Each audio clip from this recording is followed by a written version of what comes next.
Question, এত ভালো যদি বাসতা, এত ভালো যদি বাসতো তাহলে একা করে গেল কেন?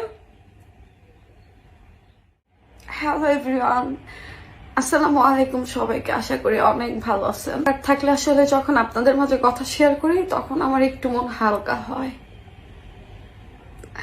কম বেশি সবাই জানেন আমি একটা আঘাতপ্রাপ্ত মানুষ বা অনেক খারাপ মানুষ সবার কাছে। ভালো কাছে সবসময় বলবো যে আমি ভালো মেয়ে না, আমি সবসময় খারাপ মেয়ে হয়ে থাকতে চাই। আমি কখনো বলতে চাই না যে আমি ভালো মেয়ে বা ভালো ছিলাম। আপনারা কম বেশি সবাই জানেন আমার স্বামী আজকে 2 বছর 1 মাস হয়েছে নাই এই দুনিয়ার বুক থেকে চলে গেছে। সেই মানুষটা চলে যাওয়ার পর মানসিক ভাবে শারীরিক ভাবে টর্চার করা,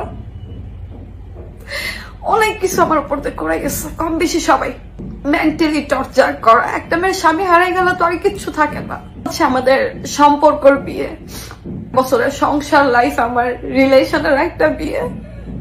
আলহামদুলিল্লাহ আমরা অনেক ভালো। পারিবারিক কিছু সমস্যার জন্য সেইখান থেকে আমার স্বামী চলে গেল, আল্লাহর কাছে চলে গেল।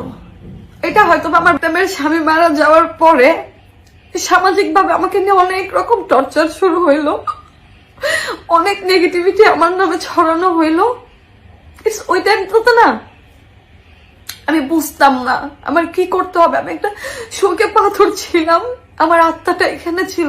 মনে হয় বের হয়ে গেলে বাইচা যাইতাম, তার কাছে যা থাকতে পারলে বাইচা যাইতাম। ইভেন স্মৃতিটা এত তাড়াতাড়ি ভুলে যাওয়া সম্ভব না। আমার তো হচ্ছে রিলেশনের বিয়ে, তাই না?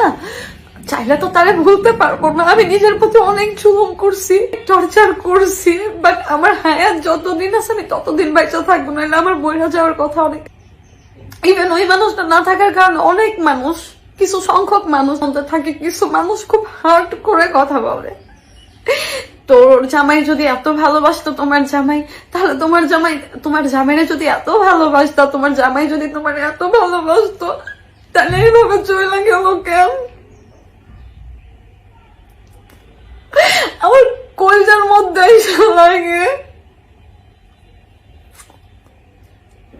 স্বাভাবিক আমার খারাপ সময় এটা অনেকের ভালো লাগবে। আমি খারাপ থাকি, আমার খারাপ সময় যাকে, এটা অনেকের কাছে ভালো লাগবে। সবার একটা কোয়েশ্চেন, এত ভালো যদি বাসতা, এত ভালো যদি বাসতো তাহলে একা করে গেল কেন? আমি আপনাদের দেওয়া সব অপবাদ মেনে নিছি। জানি আমি দুনিয়ায় যে কয়দিন থাকবো অনেক মানুষের অনেক কথা আমার শুনতে হবে, কারণ ওই যে মানুষের দুর্বল জায়গা থাকলে তো আঘাত করবেই। ওই যে এই সমাজের মানুষের কাজ কি জানেন? মানুষের দুর্বল জায়গাগুলো আঘাত করা।